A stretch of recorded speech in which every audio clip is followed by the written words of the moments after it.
అని చెప్పి నేను కోరుతా ఉన్నా. వాళ్ళ సంతోషం. బీజేపీ పార్టీ నాయకులు కూడా గొంతెప్పుతా ఉన్నారు, వాళ్ళు కూడా మాట్లాడుతున్నారు, మూసి పక్కనే పండుకుంటామంటున్నారు. వాళ్ళకు కూడా నేను విజ్ఞప్తి చేస్తా ఉన్నా, మాట్లాడండి, గట్టిగా అడగండి. 1,50,000 కోట్లు ఎవరు అబ్బసొత్తు అని చెప్పి ఖర్చు పెడుతున్నాడు ముఖ్యమంత్రి, అడగమని చెప్పి నిలదీయమని చెప్పి వారిని కూడా అడుగుతా ఉన్నా. కానీ అడగడంతోనే ఆగిపోకండి. ముఖ్యమంత్రి గారు దోపిడీ చేస్తున్నాడని ప్రధానమంత్రి మాట్లాడతాడు. ముఖ్యమంత్రి గారు దోపిడీ చేస్తున్నాడని ప్రధానమంత్రి గారు మాట్లాడుతున్నారు. నిన్న మొన్న నేను మహారాష్ట్రలో చూసిన ప్రధానమంత్రి చెప్తున్నాడు, అక్కడ తెలంగాణ आज कांग्रेस की शाही परिवार के लिए एटीएम बन गया. తెలంగాణ ఏటీఎం అయిపోయింది కాంగ్రెస్ పార్టీకి అని ప్రధానమంత్రి నరేంద్ర మోడీ గారు మాట్లాడుతున్నారు. ప్రధానమంత్రి గారిని అడుగుతా ఉన్నా, తెలంగాణ ఏటీఎం అయిపోతే మరి మీరేం చేస్తున్నారు స్వామి? మీరెందుకు కాంగ్రెస్ దోపిడీని ప్రశ్నిస్తలేరు? అమృత్ స్కామ్లో అమృతం రేవంత్ రెడ్డి గారి బావమరిదికి అర్హత లేని కంపెనీకి 1137 కోట్ల రూపాయల టెండర్ ఇస్తే మేము పోయి షికాయత్ చేస్తే ఢిల్లీలో దాని మీద సమాధానం రాదు. 1,50,000 కోట్ల దోపిడీ మూసిలో జరుగుతోంది. డిపిఆర్ లేకుండానే ఇల్లు గులగొడుతున్నాడు, డిపిఆర్ లేకుండానే 1,50,000 కోట్లని మాట్లాడుతున్నాడు. ఇది దోపిడీ కాదా, డే లైట్ రాబరీ కాదా అని మేము అడిగితే సమాధానం రాదు. అదే మాదిరిగా ఆర్ఆర్ ట్యాక్స్, ఇది కూడా నేను అంట్లా, ప్రధానమంత్రి గారు అన్నారు మొదలు. RRR అని ఆ మధ్యన సినిమా వచ్చింది, నాటు పాటున్నది అలా యాదుకుందా, అట్లాగా ఈయన కూడా నాటు కొట్టుడు కొడుతున్నాడు.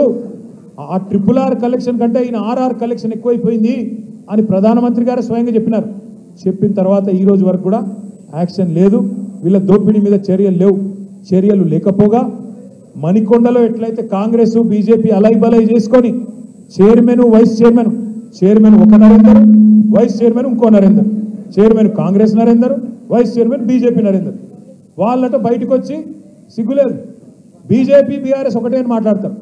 బయటకు వచ్చి బీజేపీ బీ టీం బీఆర్ఎస్ అని ఒకటి మాట్లాడతాడు. నేను అడుగుతున్నా, మణికొండలో ఎవరు కలిసి కాపురం చేస్తూ ఉన్నారు? మక్తల్లో ఎవడు కలిసి కాపురం చేస్తున్నాడు? భువనగిరిలో ఎవడు కలిసి కాపురం చేస్తున్నాడు? మున్సిపాలిటీలో ఒకడు చైర్మన్, ఇంకోడు వైస్ చైర్మన్. ఒక్కడు చూపెడతావా? మొత్తం తెలంగాణలో బీజేపీ టీఆర్ఎస్ కలిసి అధికారం పంచుకున్నది ఒకటన్నా చూపెడతావా? ఎక్కడా లేదు. కానీ ఇవాళ ఇష్టం వచ్చినట్టు మాట్లాడుతూ ఉంటారు. నేను మీద అందరితో ప్రార్థన ఒకటే, ఇవాళ బీజేపీ అనే పార్టీ కాంగ్రెస్కు రక్షణ కవచంలాగా మారింది. ఇవాళ కేంద్ర సహాయ మంత్రులు ఒక ఆయన బండి సంజయ్ కుమార్ గారు, ఆయన కేంద్ర సహాయ మంత్రి కాదు, రేవంత్ రెడ్డి సహాయ మంత్రి. రేవంత్ రెడ్డికి ఎప్పుడు కష్టం వచ్చినా ముందు ఆయన మీద రెప్ప వాలకుండా, కష్టం వచ్చినా వెంటనే రక్షణ కవచంలాగా సహాయ మంత్రి కాపాడుకుంటా ఉన్నాడు. మేము రేవంత్ రెడ్డిని తిరిగితే, రేవంత్ రెడ్డి మీద విమర్శ చేస్తే బీజేపీ వాళ్ళకు రోషం వస్తున్నది. రఘునందన్ రావు, విశ్వేశ్వర్ రెడ్డి మీ ఎంపీ పుణ్యాత్ముడు, తర్వాత ఈయన ఇంకొక ఆయన పేరేది ఉండే కాదు అరవింద్, ఈ నలుగురు ఇవాళ రేవంత్ రెడ్డికి రక్షణ కవచం. నలుగురు బీజేపీ ఎంపీలు. మీరు ఆలోచించండి, వాళ్ళు రేవంత్ రెడ్డి పార్టీలు ఉన్నారా లేక బీజేపీలో ఉన్నారా? అప్పుడప్పుడు సరే మనకు కూడా కన్ఫ్యూజన్ ఉందనుకోండి, రేవంత్ రెడ్డి గారు కాంగ్రెస్లో ఉన్నాడా బీజేపీలో ఉన్నాడా అని మనకు కూడా కన్ఫ్యూజన్ ఉంది. ఎందుకంటే మీరు చూడండి జాగ్రత్తగా, పైన రాహుల్ గాంధీ పాపం ఆయన అమాయకుడు, ఆయనకేం తెలియదు, ఏం రాసిస్తే చదువుతాడు ఆయన పాపం. ఆయన లీడర్ కాదు, రీడర్. ఎక్కడ పోయి ఏ పేపర్ మీద ఏది రాస్తే తెల్ల పేపర్ పట్టుకుని పడపడపడ చదివేసి వెళ్ళిపోతాడు. ఆయన పోతాడు. నిన్న మాట్లాడుతున్నాడు మహారాష్ట్రలో రాహుల్ గాంధీ, ఏమంటున్నాడు? బొంబాయిలో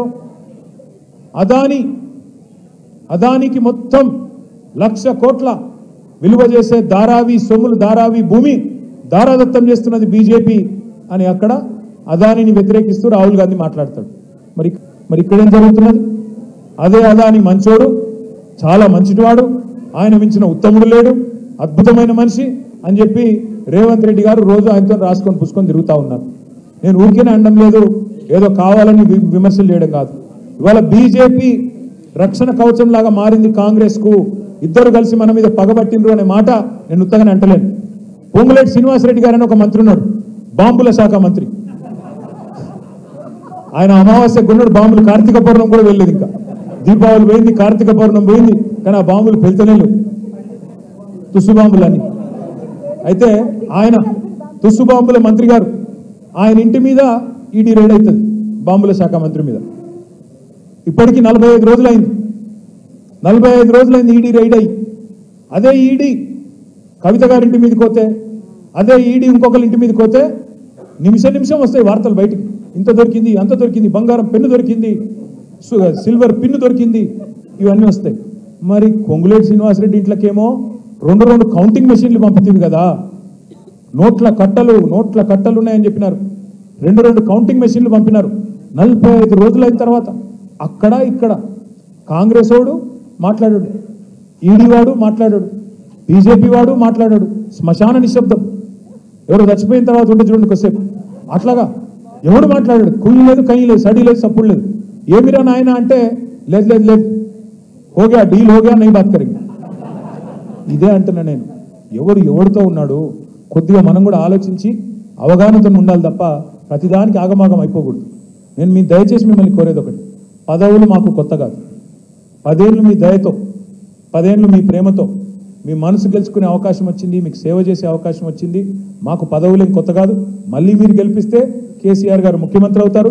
మీ దయ ఉంటే మళ్ళీ మేమందరం కలిసి ప్రభుత్వంలో ఉంటాం.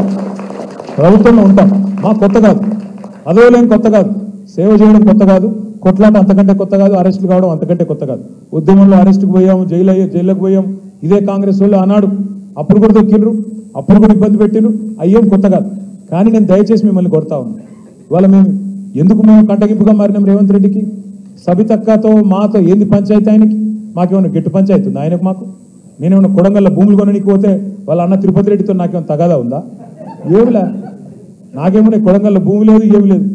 కానీ ఎక్కడొస్తుంది పంచాయతీ? కొడంగల్లో నువ్వు పేదవాళ్ళ భూములు ఎందుకు గుంజుకుంటున్నావు?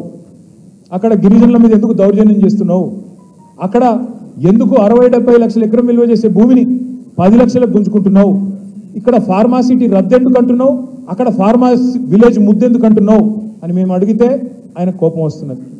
మూసీలో 1100 కోట్లతో అయిపోయేదానికి 1,50,000 కోట్లు ఎందుకు ఖర్చు పెడుతున్నావు అంటే కోపం వస్తున్నది. రైతు బంధు ఎగ్గొడుతున్నావు, దీనికి పైసలు లేవు.